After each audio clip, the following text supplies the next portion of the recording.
मैं शैलजा अपने चैनल पर आपका हार्दिक स्वागत करती हूँ। आशा करती हूँ आप सब स्वस्थ एवं प्रसन्न होंगे। आज मैं श्रीमद् भागवत पुराण में राजा वेन की कथा सुनाऊंगी। श्री मैत्रेय जी कहते हैं, वीरवर विदुर जी, सभी लोगों की कुशल चाहने वाले भृगु आदि मुनियों ने देखा कि अंग के चले जाने से जब पृथ्वी की रक्षा करने वाला कोई नहीं रह गया है, सब लोग पशुओं के समान कुछ खिन्न होते जा रहे हैं, तब उन्होंने माता सुनीता की सम्मति से मंत्रियों के सहमत न होने पर भी वेन को भूमंडल की राज्य पद पर अभिषिक्त कर दिया। वेन बड़ा कठोर शासक था। वह चोर डाकुओं ने सुना कि वही सिंहासन पर बैठा है, तब सबसे डरे हुए चूहों के समान वे सब तुरंत ही जहां तहां छिप गए।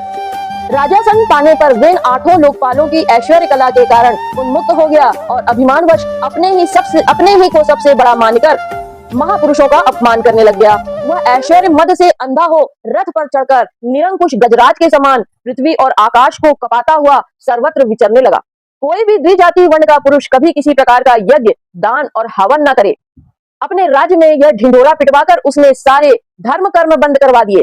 दुष्ट वेन का ऐसा अत्याचार देख सारे ऋषि मुनि एकत्र हुए और संसार पर संकट आया समझकर करुणावश आपस में कहने लगे, अहो, जैसे दोनों ओर जलती हुई लकड़ी के बीच में रहने वाली चींटी आदि जीव महान संकट में पड़ जाते हैं, वैसे ही इस समय सारी प्रजा एक ओर राजा के और दूसरी ओर चोर डाकुओं के अत्याचार से महान संकट में पड़ रही है। हमने अराजकता के भय से ही अयोग्य होने पर भी वेन को राजा बनाया था, किंतु अब उससे भी प्रजा को भय हो गया। ऐसी अवस्था में प्रजा को किस प्रकार सुख शांति मिल सकती है। सुनीता की कोख से उत्पन्न हुआ यह वेन स्वभाव से ही दुष्ट है, परंतु सांप को दूध पिलाने के समान इसको पालने वालों के लिए अनर्थ का कारण हो गया। हमने इसे प्रजा की रक्षा करने के लिए नियुक्त किया था, यह आज उसी को नष्ट करने पर तुला हुआ है। इतना सब होने पर भी हमें इसे समझाना अवश्य चाहिए। ऐसा करने से इसके किए हुए पाप हमें स्पर्श नहीं करेंगे। हमने जानबूझकर दुराचारी वेन को राजा बनाया था, किंतु यदि समझाने पर भी यह हमारी बात नहीं मानेगा तो लोक के धिक्कार से दग्ध हुए इस दुष्ट को हम अपने तेज से भस्म कर देंगे। ऐसा विचार करके मुनि लोग वेन के पास गए और अपने क्रोध को छुपाकर उसे प्रिय वचनों से समझाते हुए मुनियों ने कहा। मुनि कहने लगे, राजन, हम आपसे जो बात कहते हैं उस पर ध्यान दीजिए। इससे आपकी आयु, श्री, बल और कीर्ति की वृद्धि होगी। तात, यदि मनुष्य मन, वाणी, शरीर और बुद्धि से धर्म का आचरण करे तो उसे स्वर्गादि शोक रहित लोकों की प्राप्ति होती है। यदि उसका निष्काम भाव हो तब तो वही धर्म उसे अनंत मोक्ष पद पर पहुंचा देता है। इसलिए वीरवर, प्रजा का कल्याण रूप वह धर्म आपके कारण नष्ट नहीं होना चाहिए। धर्म के नष्ट होने से राजा भी ऐश्वर्य से च्युत हो जाता है। जो राजा दुष्ट मंत्री और चोर आदि से अपने प्रजा की रक्षा करते हुए न्यायाकुल कर देता है, वह इस लोक में और परलोक में दोनों जगह सुख पाता है। जिसके राज्य अथवा नगर में वर्णाश्रम धर्मों का पालन करने वाले पुरुष स्वधर्म पालन के द्वारा भगवान यज्ञ पुरुष की आराधना करते हैं, महाभाग अपनी आज्ञा का पालन करने वाले उस राजा से भगवान प्रसन्न होते हैं, क्योंकि वे ही हमारे सारे विश्व की आत्मा तथा संपूर्ण भूतों के रक्षक हैं। भगवान ब्रह्म आदि जगदीश्वरों के भी ईश्वर है। उनके प्रसन्न होने पर कोई भी वस्तु दुर्लभ नहीं रह जाती। तभी तो इंद्रादि लोकपालों के सहित समस्त लोग उन्हें बड़े आदर से पूजोपहार समर्पण करते हैं। राजन, भगवान श्रीहरि समस्त लोकपाल और यज्ञों के नियंता है। वे वेदत्रीय रूप, द्रव्य रूप, तपः स्वरूप है। इसलिए आपके जो देशवासी आपकी उन्नति के लिए अनेक प्रकार के यज्ञों से भगवान का यजन करते हैं, आपको उनके अनुकूल ही रहना चाहिए। जब आपके राज्य में ब्राह्मण लोग यज्ञों का अनुष्ठान करेंगे, तब उनकी पूजा से प्रसन्न होकर भगवान के अंश स्वरूप देवता आपको मनचाहा फल देंगे। अतः वीरवर, आपको यज्ञादि धर्मानुष्ठान बंद करके देवताओं का तिरस्कार नहीं करना चाहिए। वेन ने कहा, तुम लोग बड़े मूर्ख हो।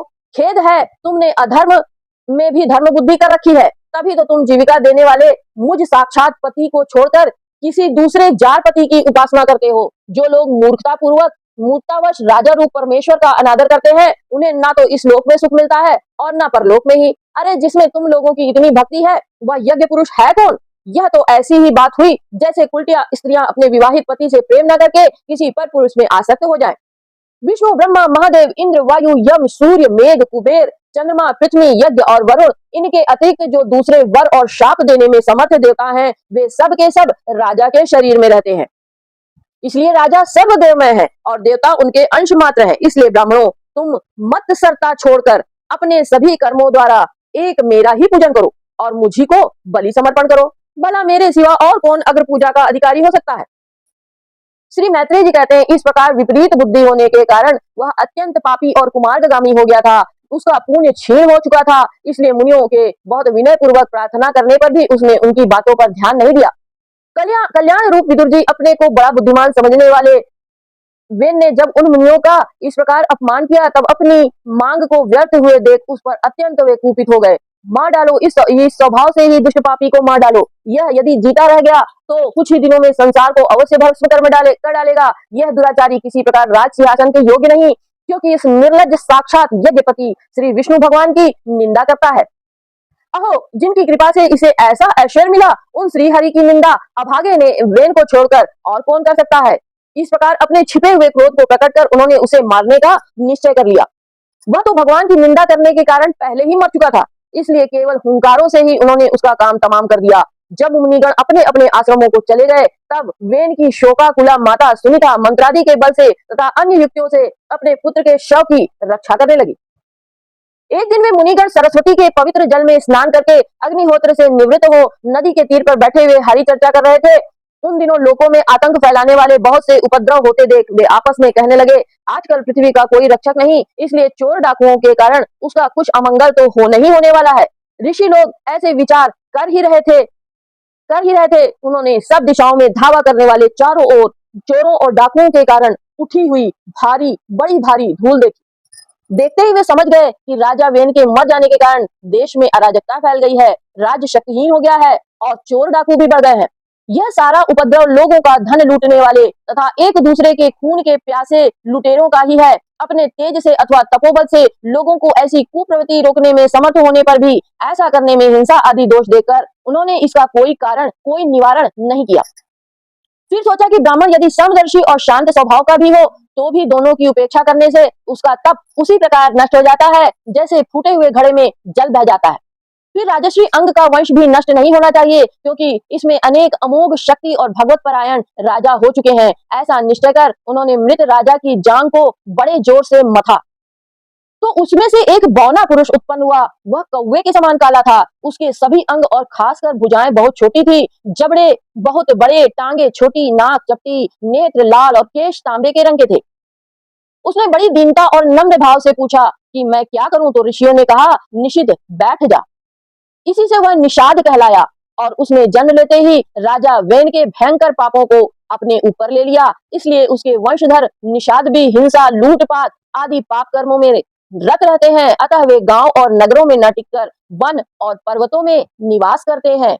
श्री मैत्रेय जी कहते हैं, विदुर जी, इसके बाद ब्राह्मणों ने पुत्रहीन राजा वेन की भुजाओं का मंथन किया। तब उनसे एक स्त्री पुरुष का जोड़ा प्रकट हुआ।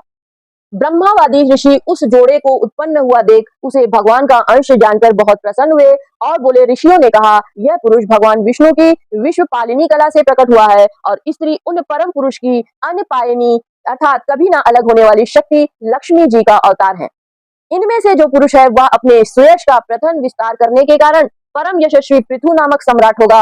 राजाओं में यही सबसे पहला होगा। यह सुंदर दांतों वाली एवं गुण और आभूषणों को भी विभूषित करने वाली सुंदरी इन पृथु को ही अपना पति बनाएगी। इसका नाम अर्ची होगा। पृथु के रूप में साक्षात श्रीहरि के अंश ने ही संसार की रक्षा के लिए अवतार लिया है और अर्ची के रूप में निरंतर भगवान की सेवा में रहने वाली उनकी नित्य सहचरी श्री लक्ष्मी जी ही प्रकट हुई हैं। श्री मैत्रेय जी कहते हैं, विदुर जी, उस समय ब्राह्मण लोग पृथु की स्तुति करने लगे। श्रेष्ठ गंधर्वों ने गुणगान किया, सिद्धों ने पुष्पों की वर्षा की, अप्सराएं नाचने लगी, आकाश में शंख, तुरही, मृदंग और दुदंभी आदि बजने लगे। समस्त देवता, ऋषि और पितर अपने अपने लोकों से वहां आए। जगत गुरु ब्रह्मा जी देवता और देवेश्वरों के साथ पधारे। उन्होंने वेन कुमार पृथु के दाहिने हाथ में भगवान विष्णु की हस्त रेखाएं और चरणों में कमल का चिन्ह देकर उन्हें ही श्रीहरि का अंश समझा, क्योंकि जिसके हाथ में दूसरी रेखाओं से बिना कटा हुआ चक्र का चिन्ह होता है वह भगवान का ही अंश होता है। वीरवादी ब्राह्मणों ने महाराज पृथु के अभिषेक का आयोजन किया। सब लोग उसकी सामग्री जुटाने में लग गए। उस समय नदी, समुद्र, पर्वत, सर्प, गौ, पक्षी, मृग, स्वर्ग, पृथ्वी तथा अन्य सभी प्राणियों ने भी उन्हें तरह तरह के उपहार दिए। सुंदर वस्त्र और आभूषणों से अलंकृत महाराज पृथु का विधिवत राज्याभिषेक हुआ। उस समय अनेकों अलंकारों से सजी हुई महारानी अर्ची के साथ वे दूसरे अग्निदेव के सदृश जान पड़ते थे। वीरभद्र जी जिन्होंने कुबेर ने बड़ा ही सुंदर सोने का सिंहासन दिया, तब वरुण ने चंद्रमा के समान श्वेत और प्रकाशमय छत्र दिया जिससे निरंतर जल की फुहियां झड़ती रहती थी।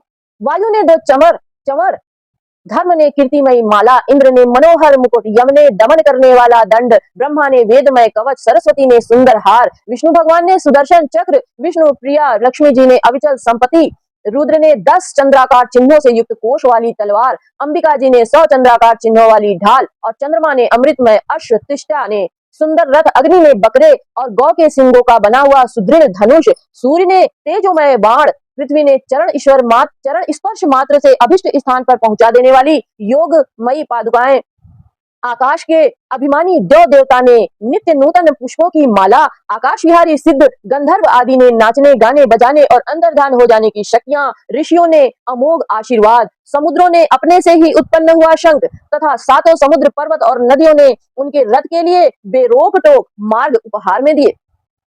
इसके पश्चात सूत, मागध और वंदीजन उनकी स्तुति करने के लिए उपस्थित हुए। तब उन स्तुति करने वालों का अभिप्राय समझकर वेन पुत्र परम प्रतापी महाराज पृथु ने हंसते हुए मेघ के समान गंभीर वाणी में कहा।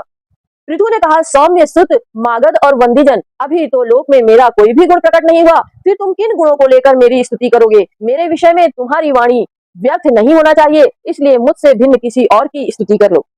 मृदुभाषियों, कालांतर में जब मेरे अप्रकट गुण प्रकट हो जाए तब भरपेट अपनी मधुर वाणी से मेरी स्तुति कर लेना। देखो शिष्ट पुरुष, पवित्र कीर्ति श्रीहरि के गुणानुवाद के रहते हुए तुच्छ मनुष्यों की स्तुति नहीं किया करते। महान गुणों को धारण करने में जो समर्थ होने पर भी ऐसा कौन बुद्धिमान पुरुष है जो उनके न रहने पर भी केवल संभावना मात्र से स्तुति करने वालों द्वारा अपनी स्तुति कराएगा? यदि यह विद्याभ्यास करता तो इसमें अमुक अमुक गुण हो जाते। इस प्रकार की स्तुति से तो मनुष्य की वंचना की जाती है। यह मंदगति यह नहीं समझता कि इस प्रकार तो लोग उसका उपहास ही कर रहे हैं। जिस प्रकार लज्जाशील उदार पुरुष अपने किसी निंदित पराक्रम की चर्चा होनी बुरी समझते हैं, उसी प्रकार लोक विख्यात समर्थ पुरुष अपनी स्तुति को भी निंदित मानते हैं। सूत गुण, अभी हम अपने श्रेष्ठ कर्मों द्वारा लोक में अप्रसिद्ध ही है। हमने अब तक कोई ऐसा काम नहीं किया है जिसकी प्रशंसा की जा सके। तुम लोगों से बच्चों के समान अपनी कीर्ति का किस प्रकार गान